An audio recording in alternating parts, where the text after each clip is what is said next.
Hello, hello. Thank you all so much for being so patient. Appreciate it. As you know, it's raining and traffic is a little wild outside. So we've arrived, yes. I'm so excited to be moderating this panel. I'm Lauren Francis-Sharma, and can you hear me? Everyone can hear? Okay. I'm Lauren Francis-Sharma. Before we begin, I'd like to let you know that books by authors in the program can be purchased from Powerhouse Books. They're outside, and the authors will be signing their books immediately after the program. I think all of our books are available outside. At the conclusion, we'll just ask that you fairly promptly leave your seats so that the next audience can be seated. So since we're starting a little late, I was gonna actually skip bios. Is that okay? I think you all know generally that we have superstars here today. But I will introduce the names. Lorna is to my far right, Lorna Goodison. And we have Barbara Jenkins following next to her, and Esmeralda Santiago. And again, I'm Lauren Francis-Sharma. I would love to talk to the three of you each for 50 minutes, but now we have far less time. So I think that we'll get started, and I'm going to do my best to try to get us having a wonderful conversation about the three memoirs that you all have written.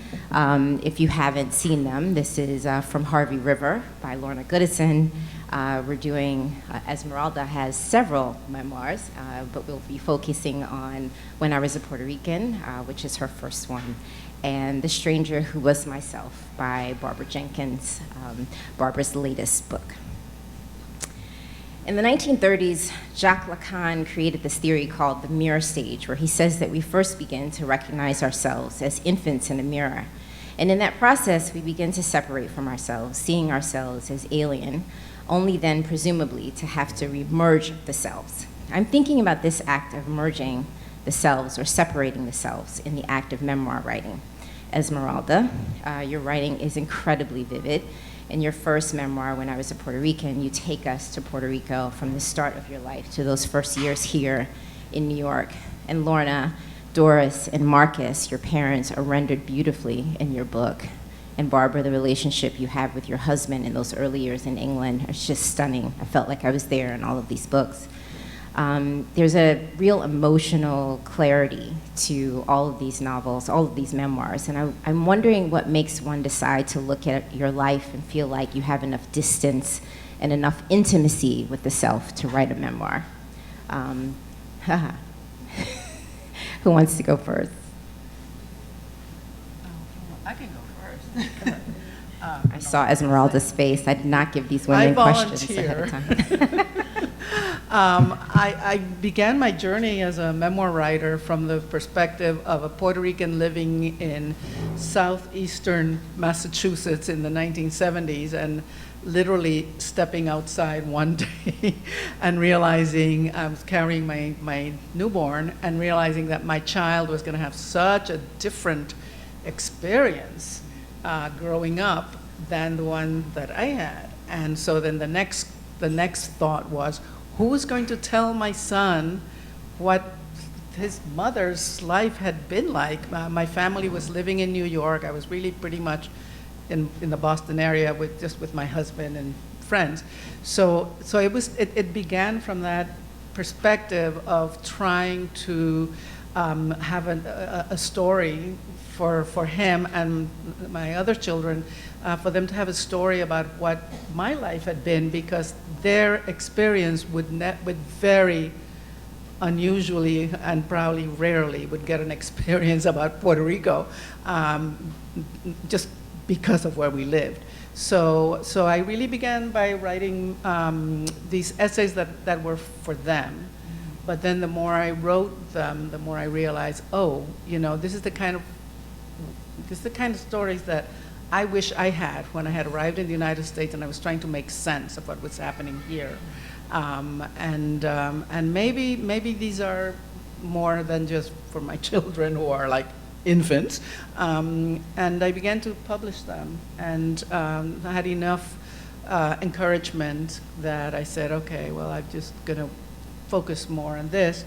And I got a random call by a publisher who had read a couple of my essays and wanted to talk to me about the possibility of writing an actual memoir, like a whole book of these essays. And so that's how the journey began. And for me, I just had to figure out what a memoir was. I was a big reader, but I mostly read novels and a lot of history. So I had to kind of understand that it isn't an autobiography, it's a completely different genre, but also had to go through, I'm sure we've all had these thoughts about, I'm the eldest of 11 children, and everybody else in my family was still alive when I wrote When I Was Puerto Rican. So I had to kind of, that idea of I have to separate the writer from the person who had the experience. And that was a big hump for me to get over that. I can imagine. Lorna, you're a poet. What drew you to want to write this memoir? Well, the thing is, I'm one of 9. I have 8 siblings, and I realized at some point that nobody in my family thought my mother's stories were funny or good, and I just love those stories. I can't read, but I'll just tell you one, for example, which made me maybe decide I had to write something about this. My mother's maternal grandfather was some sort of Irishman who had washed up in Lucy. And he used to make shoes, he used to make saddles and shoes. And he made a pair of shoes for a lady. And he said to her when he gave them to her, look, the leather is very tough. So when you go home, you should oil it. Well, she heard boil. So she went home and she boiled the shoes. No, nobody in my family thought that was particularly funny, but I did. And there were just a whole lot of things like that I was told. It was like in my house, oh God, here comes another one of the old Harvey River stories again.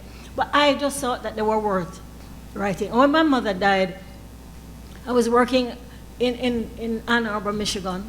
There was nobody there who knew me or knew my family. And I had to process this loss alone. So I went back to Ann Arbor and I started really just writing down my mother's stories. And out of that, I didn't know what was going to happen. But I began the book with one of her stories where her father liked to give fancy names to his children. And he decided that her name should be Clarabelle. And her mother wanted her to be called Doris. So he said, fine, and he just went and registered her at Clarabelle, and she lived her whole life not knowing for a long time that her name was Clarabelle and not Doris. So there were very strange people, my mother's people. So I just thought, I need to write this down, and that's how I started, my memoir came into being. That story, Barbara. You started writing a little later in life, Oh, right? very much later. I didn't start writing until I was in my late 60s and long retired from a lifetime of teaching and raising children and that sort of, pedestrian things that women do. And in my late 60s, my husband had been dead for a long time. The children were no longer at home. I was kind of idle, so I've always been a very, very avid reader, devoured everything, but indiscriminate reader, and not quite understanding what I was reading anyway. It was reading for pleasure. And I started writing little things just out of sheer idleness, but that took me to a writing workshop on the north coast of Trinidad through the Cropper Foundation. And I found that even though everybody else was there was so much younger than I, what I was writing was sort of like equal to them, and I no longer felt so insecure about what I was doing. And what happened after, I was inspired to go and do the MFA program. And one of their requirements is that you hand in a manuscript, which was a collection of short stories, and that did well, and I was encouraged by it. But what prompted the memoir, I could have gone on just sort of idly carrying on writing things, but the memoir was prompted by COVID. Anybody remembers COVID? Because there seems to be a collective amnesia about that period of time. We've all forgotten about long queues of hearses and ambulances and and piling up of bodies, and in our own area, the Caribbean, the lack of vaccines, and witnessing on TV the dumping of vaccines that had been hoarded by the First World, and while we were getting none, even though we had contributed to the fund to develop the vaccine. And this feeling of helplessness, and my group of people was referred to as the vulnerable elderly. And I thought, well, vulnerable elderly sounds a bit terminal in itself as a term, particularly in these times where people were falling like flies. And these long, idle months with nothing to do, nowhere to go, no visitors, I sat down and thought, let me write about what it was like for me as a human being living in this space, and started writing about my mother, her life, my life with her, the friends, the school that I went to, my siblings. By the time I was writing this, my mother had long died, all of her siblings had gone, and I felt what little early family history we had would be completely lost. Because nobody else in my family was, my very extended family, was writing or recording it in any way. And I thought, well, looks like I'm the last survivor. Let me put this down, and started writing my life. But I wrote about the time from the perspective of being in that COVID time. So it was reflections through the lens of perhaps impending mortality or something like that. I'm hearing from the three of you this real sense that you are writers and curators, really, and preserving a lot from your histories. I'm curious, when you were doing your, you were writing from away from home, all of you, so I'm curious what you might have learned about being at home and what you thought about your old selves in reflection as you were writing these books, really about place, I'm thinking more so. I feel like I could not have written a memoir while I lived in Puerto Rico, right. Because I was really trying to recapture something that no longer existed pre-2017. From the 50s was Puerto Rico, where just the progress was, the modernization, it happened so fast. And so, I was raised in this kind of what was then a remote barrio, which turns out is only a half hour by car from the capital city. So for me, I felt like doing it from memory rather than from research for that aspect of it, my childhood, I had to do it from being somewhere else and from being able to remember it so that it wouldn't be contaminated by the changes that had taken place since I left Puerto Rico in 1961.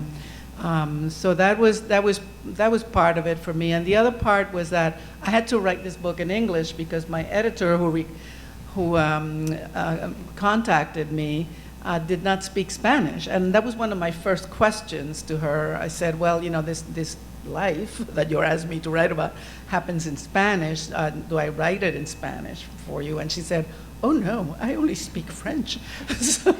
So I had to do it in English.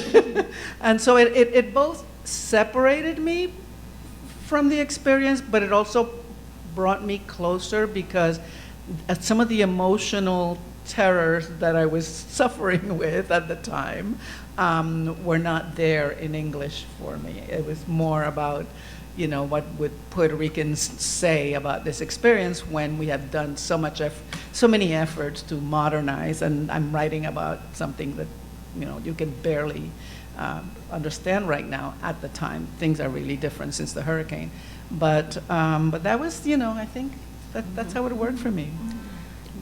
Lorna, can I just say about your book that I felt like when I was reading your story, there was so much history of Jamaica in your story. I felt like you were really trying to preserve something more than just your mother's story there. Yeah, that was my intention. But I just want to say that I was very, very blessed as a child to grow up in a house with a writer. My sister was a very well-known journalist.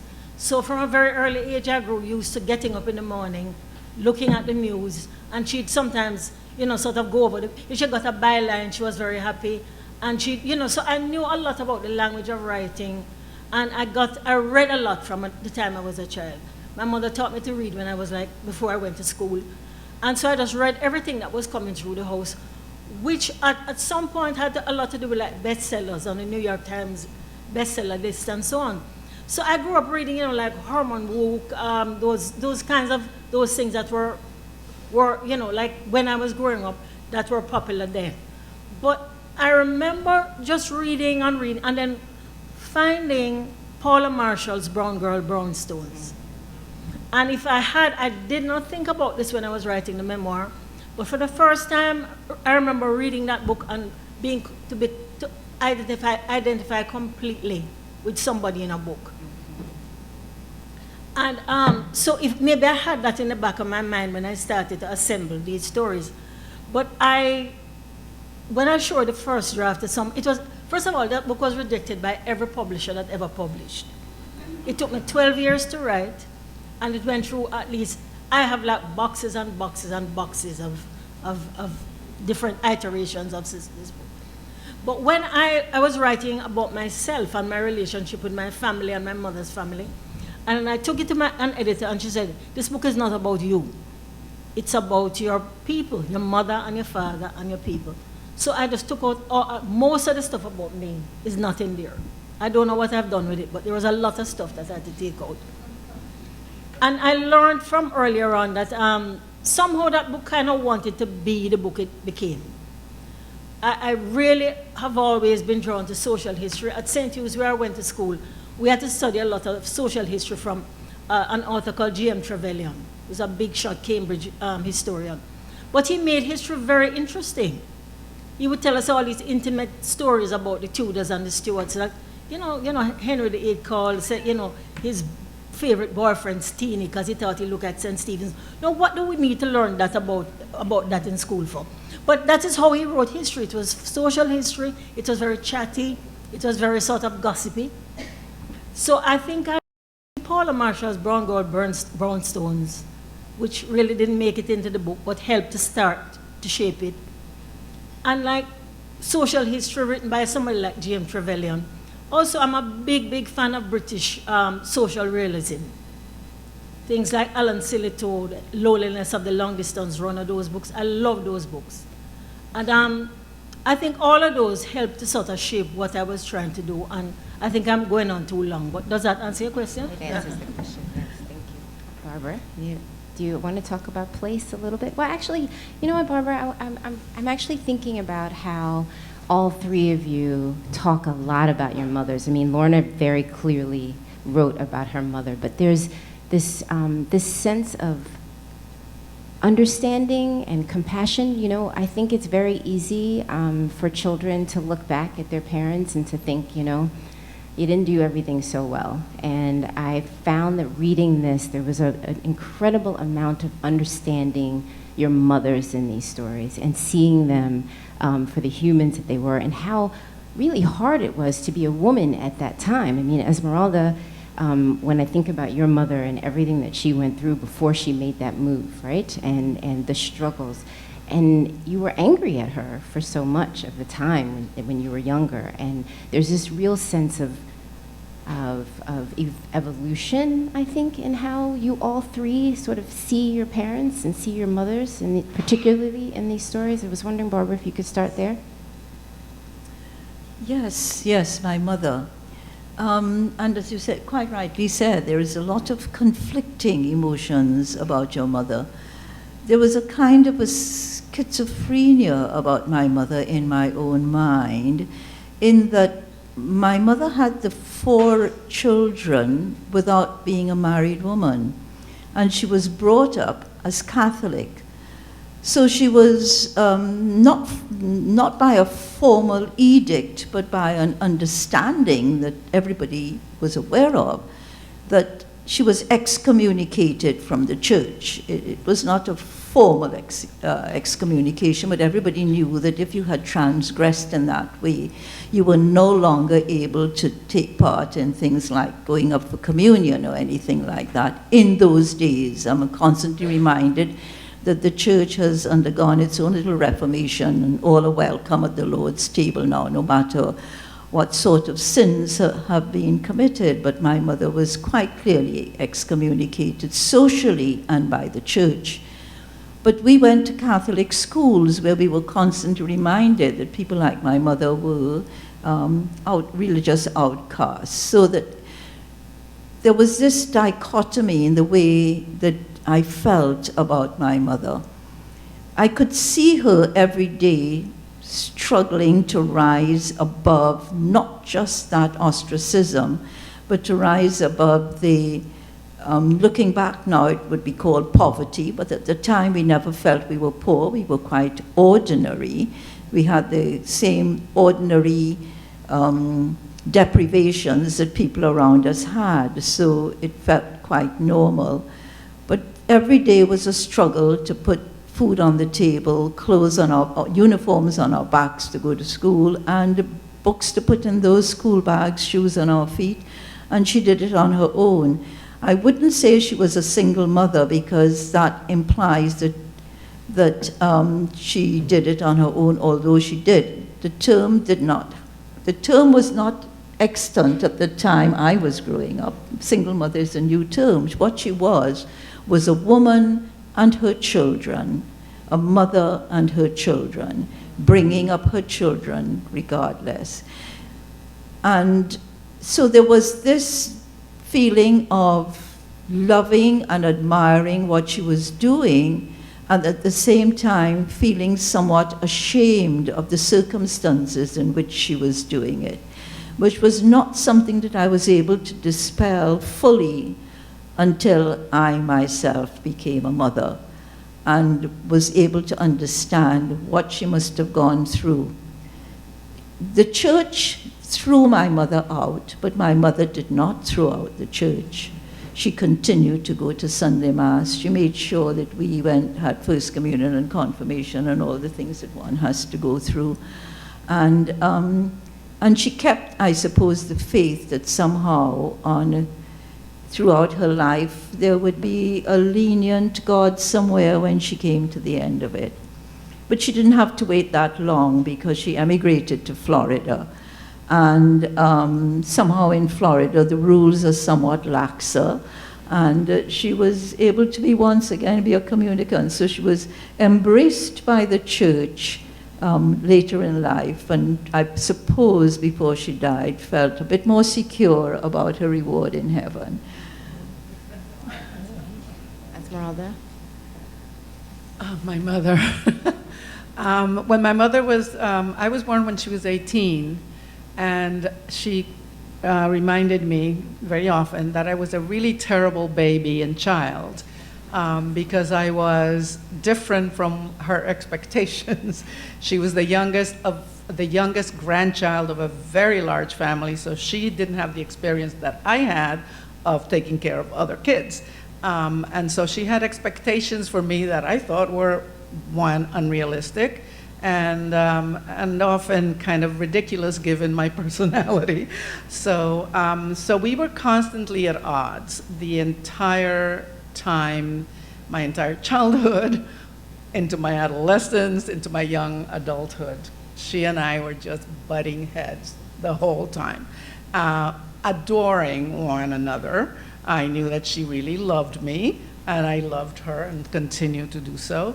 But I think I did learn who she was in the process of writing these books, and having to look at her not as my mother, but as an 18-year-old woman, not married to my father, who refused to marry her even after 7 children.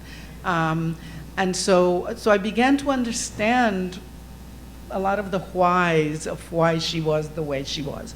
And it really took writing these books for me to understand it. I haven't, I don't go to therapy or anything like that. It might have been easier, but that's where she became real to me as a real person, as opposed to just my mom.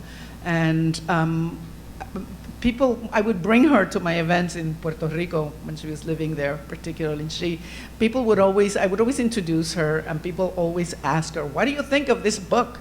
She's giving all these secrets about your family." And she says, "I don't understand it. Everybody says this book is about her, but it's really about me." So we made up. Can I just say, Barbara and Esmeralda, I just respect you, to both of you, for the ways in which you wrote about your mothers. I was very moved every time. I had to put on both your books several times to just think, this really is wonderful how you honor them, and you write without judgment about their situations. And I think you are an example for the rest of us who are writing about family, because I still think there has to be some grace that is given to family. And I think I burst into tears when I read that you said your stepfather, as terrible as he was, included you, and you didn't even know it. Yes. That's an amazing thing. Oh, absolutely. And that you share that with the rest of the world, honor to you, honestly. I just want to add, thanks a lot for that, Lorna. Just want to add a little bit the reference you made to my stepfather. I didn't know he was my stepfather. I thought he was my father. I'm the eldest of 4, and the other 3 were fathered by him. And he didn't live with us. He was a kind of a visiting father, but we all thought he was my father. And he was brutal to my mother, and I hated him for it. But I was never treated differently from the others.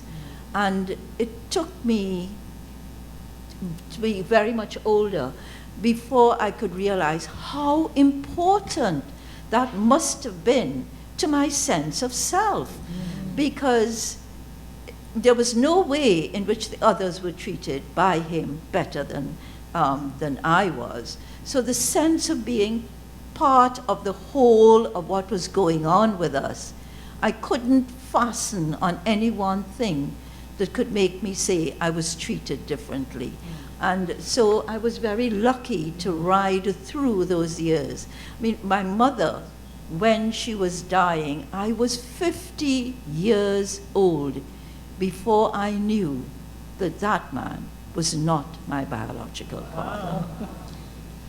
I think you're an example to us all, because you can do something like that to show that no matter how awful a person is, you must have some redeeming qualities, and that's a tremendous quality that terrible man had. Yes. Yes. No, isn't that fair to say? Yes. Yeah. Oh, absolutely, absolutely, and I honored him by saying that. And I think you did a wonderful job of doing that. Lorna, I just want to say something. I was going to ask you about your parents. Can you talk a little bit about them, a little? Well, my mother, I think maybe I'm guilty of sort of putting her too much on a pedestal. My sister would say sometimes, but she was not a saint. No, she wasn't, but she was an incredibly generous person. And my father died when he was quite young. He was in his early 50s. That shows you how old I am, that I think 50 was young when he died. But I think my parents were extraordinary people in that they had this idea that they had 9 children, but they thought if you had 9, you could just have 14 or 15. And my house was just always filled with people, other people's children, relatives lived with us. And what it did for me, though, it made me know that from early I had to carve out some little space to myself, because there was no privacy. There was always a lot of noise, always a lot of coming and going. And I think that helps you to be the artist in the family, when you have to flee to find some sort of space for yourself. But I think my mother had these ideas, not all of which, first of all, okay, she thought that because she had so many children, she likened the family unit to a train. So my sister was the engine of the train. And you sort of lined up behind my sister, honestly. So everything she did was right. And she's a powerful person. She was an incredibly successful and powerful person. But you just knew once you came in the train that that was ahead. And I'm not so sure that that was a perfect way to raise children. But thinking about that, my mother was a kind of intellectual. If you had a problem, she would think about it and then come up with a solution and then apply that solution. So how do you manage 9 children? You appoint one head of the engine and the rest of us line up behind her. So there are all of these things I'm now seeing, that she was just somebody who was always thinking how to manage life, how to manage her life. And she felt that generosity was a big part of life, because if you're generous to others, it would redound to you and your children. So a lot of you are nodding, because I think these are maybe old-fashioned ideas. I don't think people think like that very much anymore. But I felt I had to put those things down when I wrote about her, because I've never met a more generous person than my mother. It just seemed to come naturally for her. She took people from, I mean, we had a lady living with us once who wasn't a relative, but she was hard of hearing. So you had to, everything you said, she thought you were saying something bad about her. It was hell. And I mean, and nobody could figure out why this woman was living with us. But my mother said she has to be somewhere, leave her. So we just had all of these experiences growing up in my house, which had to do with the fact that my mother felt that you should just look after the world and give to the world and take care of other people, and it would be working out. And she would say, I have children, it will come back to us. Does that help you at all? No, it does. But I want to make sure that I ask you about the prologue in your book. Yeah. And your mother coming to you. Can you tell the audience about this? Well, yeah, this is absolutely true. And when I went, as I told you, my mother died, and then I went back to Ann Arbor. And it was cold and lonely. And anyway, one night I just had this dream that she came to me, and I was visiting her in her sewing room, where she now lives, wherever it is. And it was a wonderful sewing room, and she was saying that she didn't have to sew so much these days, and people paid her more for her sewing, because that was a bone of contention when we were growing up. She would never charge people a lot for what she did for them. Anyway, but at the end of it, she said, you have to go now, you can't stay too long with me. And then she gave me this book. And she said, and that turned out to be this book. So I always felt that I had her blessing, her approval to write it. So lovely. I love that story. So lovely. You know, Barbara, you said something earlier about not feeling poor. When you were growing up. I hear that a lot from people, particularly back home. You know, in many ways, your lives are victory stories for your parents and what they went through and how they struggled.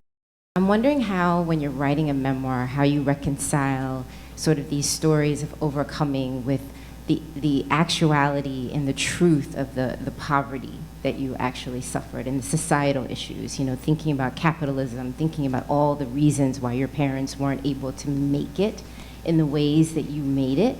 Like, how do you reconcile that while you're writing these stories? Okay,